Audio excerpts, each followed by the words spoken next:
Molto spesso ricevo messaggi come questo. Ormai sono 4 anni che faccio video. Facciamo un bel recap. Con musica antica si intende la musica della fine del Medioevo, del Rinascimento e del Barocco. Questo repertorio ha delle caratteristiche peculiari che lo differenziano dal repertorio più moderno. Una di queste caratteristiche è il contrappunto. Noi siamo abituati a una concezione melodica della musica. Ascoltate per esempio questo brano. La melodia è riconoscibile ed è accompagnata dall'armonia degli accordi. Melodia e armonia sono su 2 piani diversi. È come un quadro con un soggetto in primo piano, la melodia, e uno sfondo, l'armonia. Ma nella musica antica la concezione era quella del contrappunto.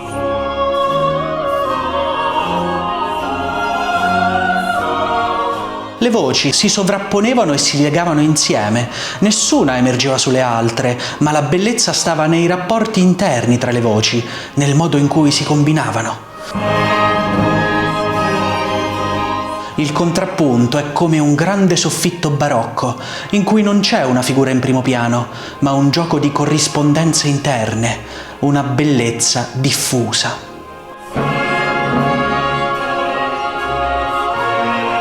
In questa concezione musicale si riflette la forma mentis del Rinascimento, il pensiero magico e la cultura neoplatonica, un universo panteistico le cui parti sono reciprocamente dipendenti l'una dall'altra. Il contrappunto si può presentare in varie forme e modalità, ma la regina di queste forme, simbolo stesso del contrappunto, è senz'altro quella forma musicale che chiamiamo fuga.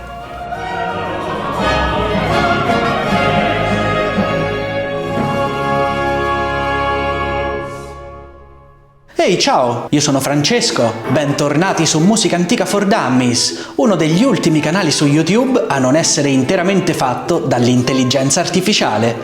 Sul mio canale parlo di musica, oggi vi propongo un'introduzione alla fuga, così quando vi imbatterete in questa forma musicale potrete apprezzarla meglio. E vi ci imbatterete, perché le fughe sono ovunque, da quelle celebri di Bach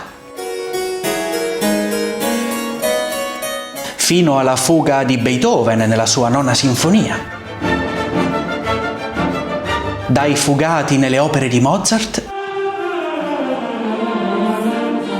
fino alla fuga jazz del compositore del Novecento Milhaud nel suo balletto La Création du Monde. Viva la fuga! Ormai vedo la fuga ovunque, ma voi avete mai visto una fuga da vicino? Oggi scopriremo come funziona.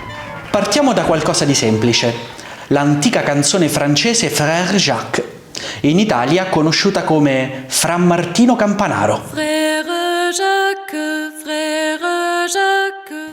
E cosa c'entra con la fuga? Adesso ci arriviamo. Una delle forme più antiche di polifonia è il canone, in cui le voci ripetono la stessa melodia ma sfalsate, alternandosi. La seconda voce ripete il tema in ritardo, 2 battute dopo la voce principale, sovrapponendosi ad essa.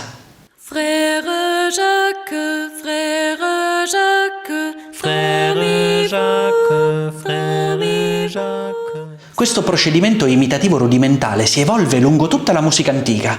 Nel Medioevo veniva sfruttato nelle cacce, composizioni caratteristiche ispirate alla caccia e basate proprio sull'imitazione. Ascoltate come le voci si imitano tra loro in questa caccia di Gherardello da Firenze, della fine del Trecento.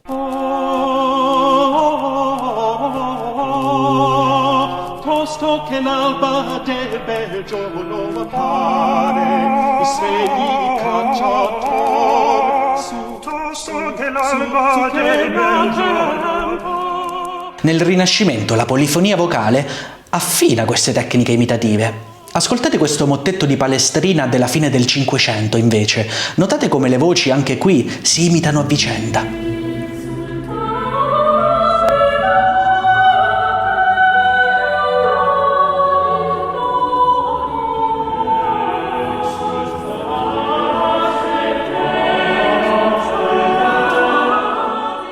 L'imitazione raggiunge il suo culmine nel Settecento, proprio nella forma della fuga.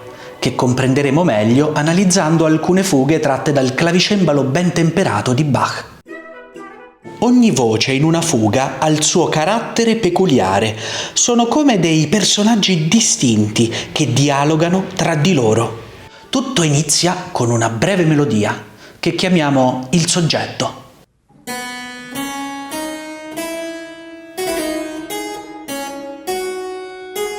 Un'altra voce risponde alla prima ribadendo il soggetto. Questa è la risposta.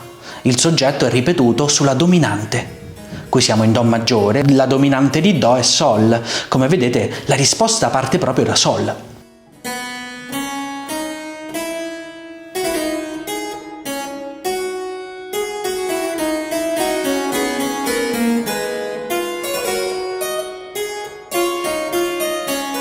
La prima voce intanto accompagna la risposta contrappuntisticamente ed ecco emergere la terza e poi la quarta voce.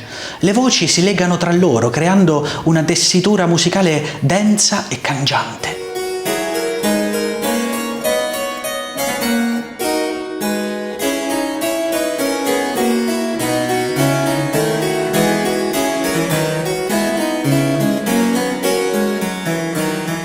Questa parte iniziale della fuga si definisce esposizione, in cui ogni voce della fuga fa la sua comparsa e si presenta all'ascoltatore. Il soggetto di una fuga può essere molto vario, ma soggetti complessi richiedono una grande abilità compositiva. C'è un piccolo aneddoto a questo proposito che riguarda Domenico Scarlatti e il suo gatto. Il tema di questo famoso esercizio di Scarlatti che state ascoltando, pubblicato nei suoi esercizi per gravicembalo del 1738, secondo la leggenda fu composto dal suo gatto mentre passeggiava sulla tastiera. Questo brano infatti diventò famoso lungo l'Ottocento come fuga del gatto, proprio per questo soggetto molto particolare.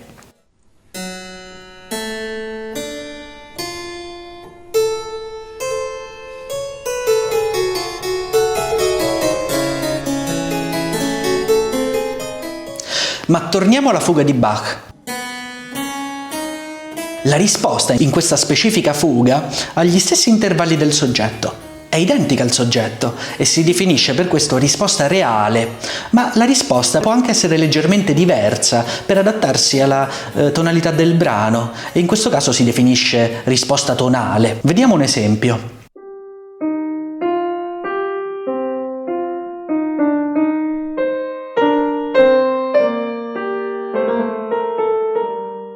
Qui, come vedete, la risposta è molto simile, ma non identica al soggetto. In questa fuga in Do minore notiamo anche un altro elemento, il controsoggetto. La prima voce non accompagna in contrappunto libero l'entrata della seconda voce, ma attraverso un tema distinto che ritornerà lungo tutta la fuga.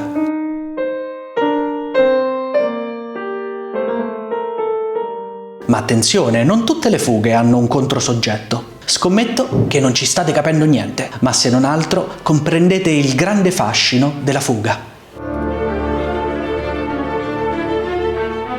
Addentrarsi in una fuga è come smontare il complesso meccanismo di un orologio. Immaginate gli ingranaggi che si incastrano perfettamente tra loro in una danza armonica.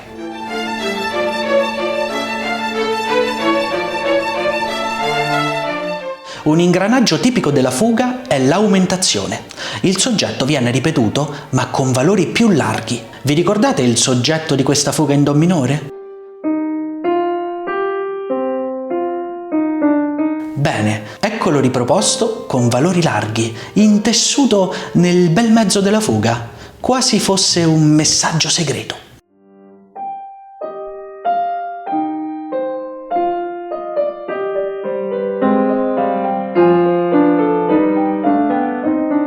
C'è poi l'inversione, quando il soggetto viene ripetuto come se fosse riflesso in uno specchio. Lo notiamo per esempio in questo passaggio.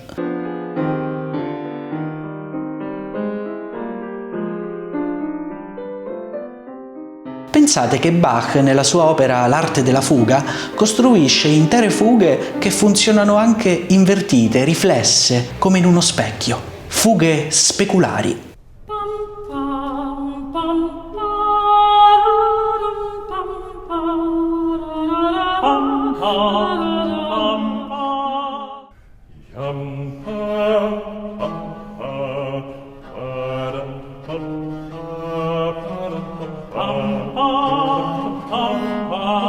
Come vedete, i meccanismi compositivi alla base della fuga sono molti e concorrono a determinare il grande fascino di questa forma estremamente rigida, a metà tra musica, matematica e geometria.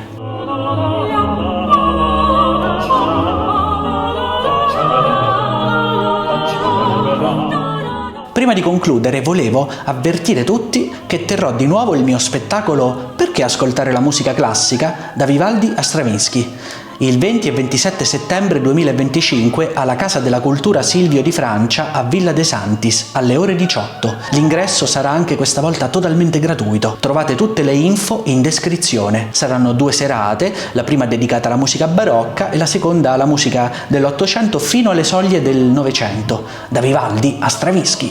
Vi aspetto a Villa de Santis.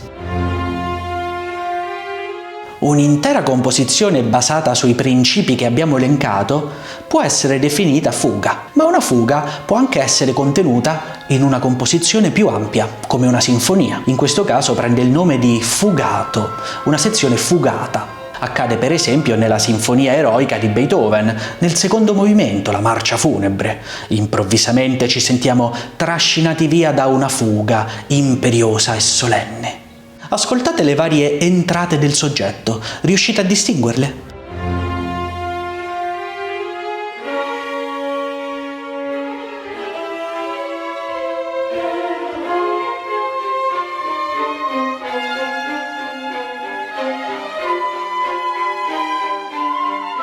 Detto questo, io vi saluto e se siete anche voi, come me, dei malati di fuga, mettete mi piace, commentate e iscrivetevi al canale. Recuperate anche tutti gli altri miei video. Ringrazio anche tutti gli abbonati del canale e se siete nuovi e volete farvi un po' di cultura musicale, siete nel posto giusto. Iscrivetevi subito al canale e fatemi sapere nei commenti qual è la fuga più straordinaria mai scritta.